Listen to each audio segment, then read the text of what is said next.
Now, Mindseye had one of the strangest build-ups I've seen in years. Barely any gameplay before launch, buggy early previews, no early reviews, and most people already wrote it off. But after 10 hours of playing it with a completely open mind, is it a hidden gem or just as rough as it looks? Well, here's my brutally honest take, so stick with me. So first, we have to talk about whether this game performs well or not, as this was one huge concern during early previews. And sometimes it's hard to tell whether knobheads are hating for the sake of hating. So initially, the visuals in this game actually did surprise me. I saw a lot of people saying how the game looked like shit, but straight off the bat, I actually think it looks rather impressive, especially the cutscenes. And even when driving around the map, it actually looks rather decent, and it does feel like a current gen game. One thing I did notice was pop-ins, especially during cutscenes. They aren't terrible, but you will notice them at times. And I did also notice pop-ins when driving fast around the map. But I don't think it's as bad as people were saying during the early previews, and I'm guessing the update they released before launch has fixed some of those issues. Now, as for performance, I am playing on PC, and yes, there is definitely FPS drops, and I notice this most when entering buildings or driving fast. Again, it's not horrendous, but it is something I did notice on my playthrough. I got to be honest, if the bugs are as truly as bad as people were saying,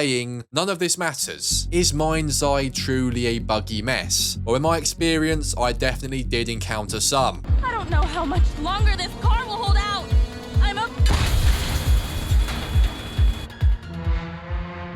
Yes, if you let your car get shot even just a small bit, the car decides to can it.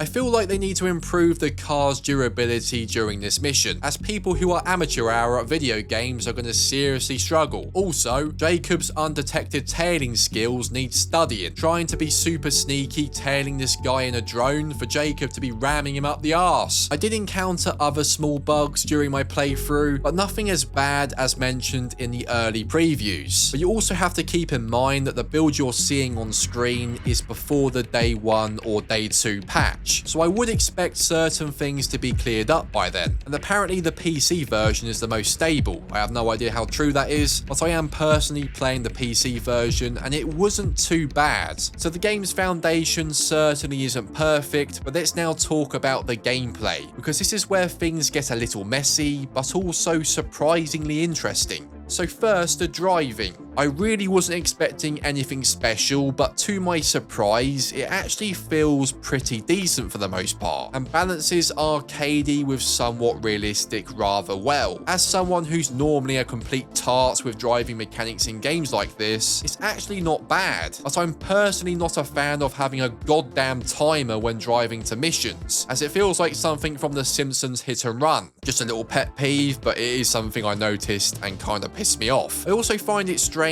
how there is no radio in this game. A little nitpick, but it's hard to think of a game similar to this that doesn't have multiple radio stations to bust out moves to. I guess they could add this later on, but it is kind of strange not to have it here. It also sucks how you can't steal vehicles. I forgot how much I took this for granted, especially when your car blows up in the middle of a desert and you're forced to run for about an hour. Christ. The game does give you different cars as you progress, but there is no way to purchase vehicles or select certain ones you actually want. Although in free roam things do change slightly, and we'll dive into that in just a moment. And 10 hours in, I haven't been able to drive any motorcycles, which is kind of strange. Not even sure if they're in the game. But there are drones which you can fly, which handle rather well for the most part, and there is a range of various cars. But one thing that had people worried was the shooting mechanics, as during the early previews, people were saying it was absolutely god awful. So what are they truly like?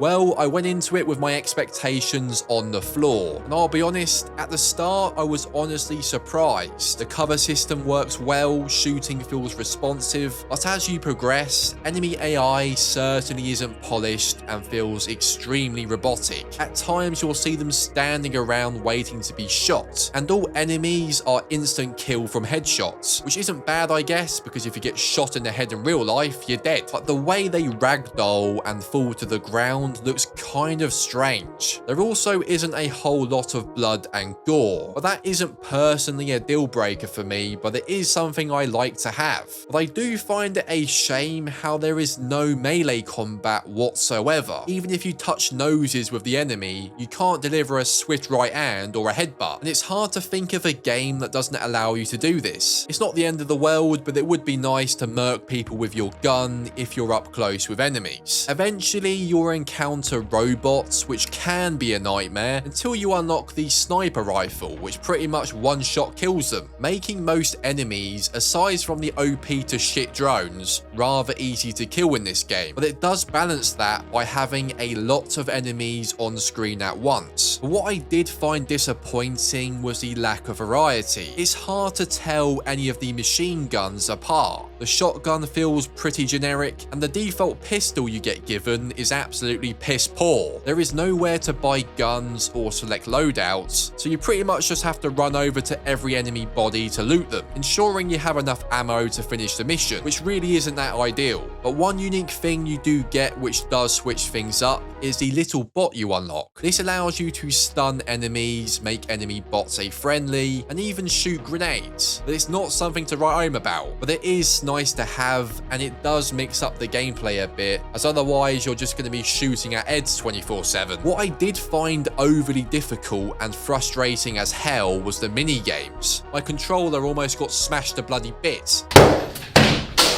Maybe I'm just shit at timing my button presses, but I could have swore it felt delayed. And this one in particular felt like it went on for far too bloody long. Thankfully, there isn't a whole lot of mini games in Mindseye, or else I'd need new controllers on repeat order. But the gameplay is only half decent if the missions give you a reason to care. Are they actually fun? Well, they do feel varied for the most part, and there is a lot of shooting, don't get me wrong, but you also be tailing, spying with drones, sneaking into places, amongst many other things, preventing things from feeling too stale. But then we get to the free roam, which is one of the most bizarre experiences ever. So first, it's really important to know, during this game, you aren't allowed to actually free roam. If you try and do this, it gives you a mission fail. I tried it myself, and yeah, you can't do it. So during my playthrough, it was kind of hard to work out whether the world actually feels alive, especially when you can't really explore it. But what I can tell you, if you try and murk innocent pedestrians on the street, the cops don't give a royal dick.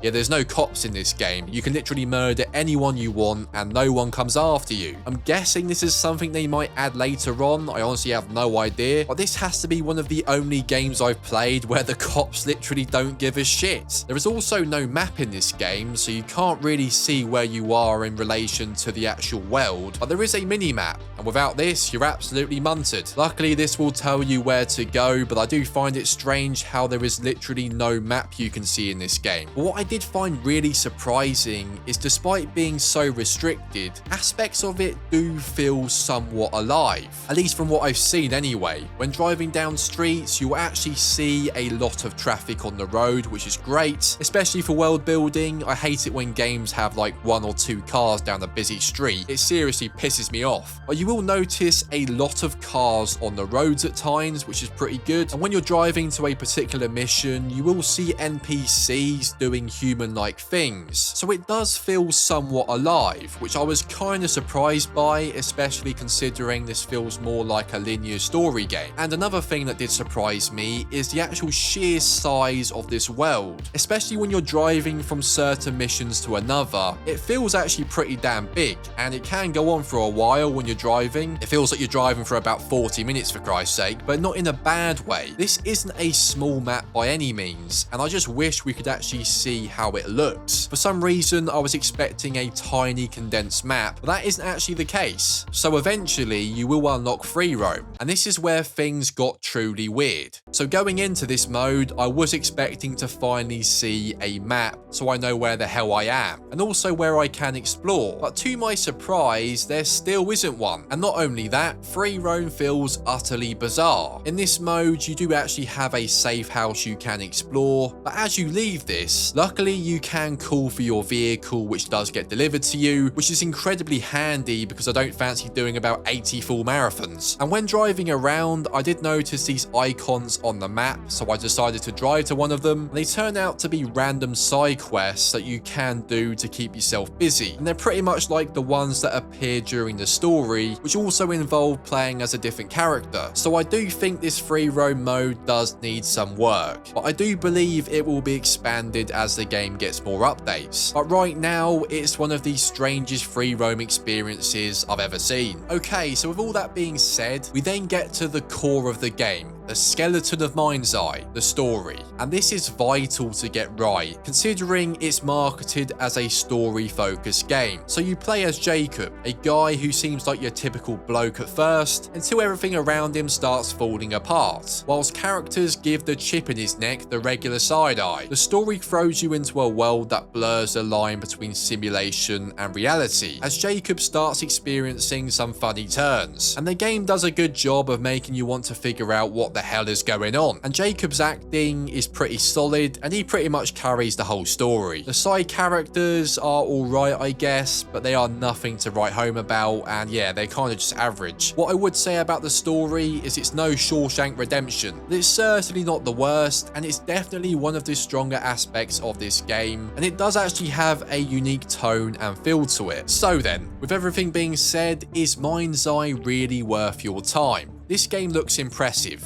the gameplay has its moments, and it does have a unique tone and feel, but ultimately, I do feel like it would have benefited from another year of development. If the concept does grab you, I would say it's worth checking out, but just know what you're walking into. But if you want to wait for the Day 2 patch or further updates to this game, that isn't a bad idea either. And I do feel like Mindseye does have a lot of potential, but time will tell. But let me know your honest thoughts in the comment section down below. I would love to know what you think about this and whether you're going to actually play it yourself. And to find out whether Mafia 3 is worth playing almost a decade later with a familiar looking main character, to be fair, make sure to click the card on screen. You don't want to miss that video. Thank you guys for watching as always, and I'll see you next time.